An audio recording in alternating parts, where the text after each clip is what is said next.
The people you keep closest will determine whether you rise to greatness or remain trapped in mediocrity. This isn't just about friendship, it's about survival of your highest potential. In the military, a foxhole represents your most vulnerable position, where you entrust your life to those beside you. In life, your inner circle serves the same critical function. These are the individuals who see you at your weakest moments, yet still believe in your strength when you've stopped believing yourself. But that same sacred space can become a prison if occupied by the wrong people. Small minds with limited vision will unconsciously, or sometimes deliberately, sabotage your growth. They'll drain your energy with their complaints and excuses, make you question your worth through subtle jabs, and weaponize nostalgia to keep you from evolving beyond who you used to be. I've witnessed this toxic dynamic derail countless dreams. When someone gathers the courage to pursue a PhD, launch a startup, or transform their health, their so-called supporters respond with skepticism disguised as concern. That sounds risky. Or, maybe you should be more realistic. These aren't warnings. They're projections of other people's fears onto your ambition. The battlefield of life demands warriors in your foxhole, not spectators. When I prepared for the Moab 240, one of the most brutal ultramarathons on Earth, my selection criteria for crew members had nothing to do with athletic credentials. I surrounded myself with warriors who understood the psychology of suffering. At 4 a.m., when freezing rain turned the trails to mud and every muscle screamed to stop, I didn't need cheerleaders. I needed allies who'd already packed their gear before I finished my sentence. That's the foxhole mentality. These individuals don't just tolerate your mission, they adopt it as their own.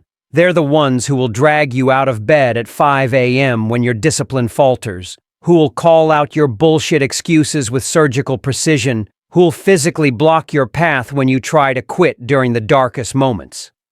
This level of support isn't comfortable, but comfort won't help you break limits. Most people unknowingly sabotage themselves by clinging to relationships that expired years ago. We keep around childhood friends who still see us as the class clown, family members who expect us to stay the insecure kid they remember, partners who fell in love with a version of us that no longer exists.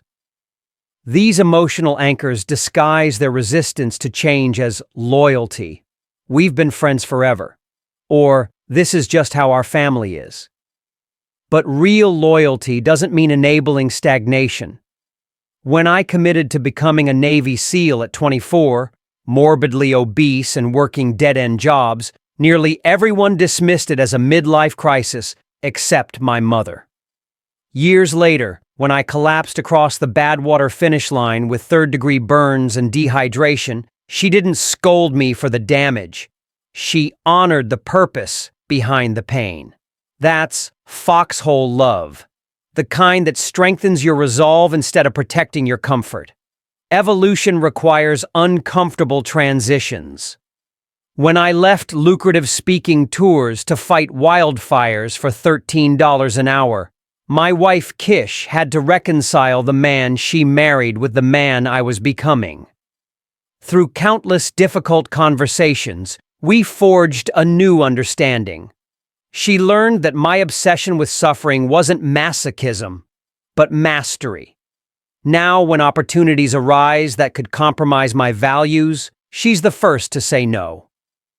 In return, when she wanted to qualify for Boston, I became her brutal, but loving, training coach.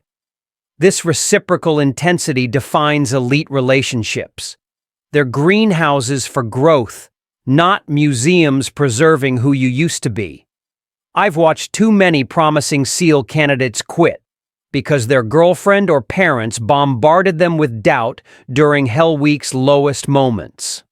One sentimental attachment to the wrong person can unravel years of preparation. Conduct an audit of your inner circle today. Who genuinely celebrates your growth? Who subtly resents it? The people worthy of your foxhole will 1. Challenge your excuses but never your potential. 2. Hold you accountable without humiliation. 3. Respect your evolution even when it inconveniences them. If someone requires you to stay small to maintain the relationship, that's not a friend, that's a hostage taker. You have 2 options. Brave the loneliness of standing alone until you find true allies, or remain trapped in the mediocre consensus of people who fear your light because it exposes their complacency. Remember, every minute spent convincing doubters is a minute stolen from your destiny. The right people won't need convincing. They'll recognize your hunger because it mirrors their own. Your environment will determine your ceiling. Choose wisely. Your future depends on it.